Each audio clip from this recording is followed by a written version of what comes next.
আপনি কি জানেন সমুদ্রের মাঝখানে একটা বিশাল ফ্লোটিং প্ল্যাটফর্মকে এক জায়গায় ধরে রাখা কতটা বড় কাজ?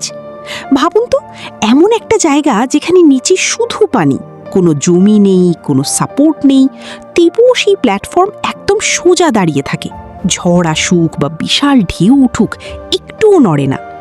এই কাজটা করা হয় অ্যাঙ্কার ড্রপিংয়ের মাধ্যমে। কিন্তু এটা সেই সাধারণ নোঙর না যেটা ছোট নৌকায় ব্যবহার করা হয়। বিশাল ক্রেনের সাহায্যে এই ভারী অ্যাঙ্করগুলো সমুদ্রে ফেলা হয়, যেন পানির মধ্যে একটা পাহাড় ছুঁড়ে ফেলা হচ্ছে।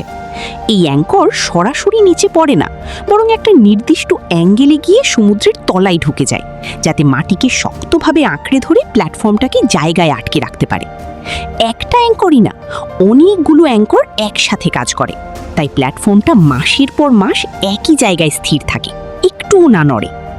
আপনি যদি দেখতে চান এত ভারী অ্যাঙ্করগুলো কিভাবে আবার সমুদ্রের নিচ থেকে ওপরে তোলা হয়, তাহলে কমেন্টে পুল আপ লিখুন।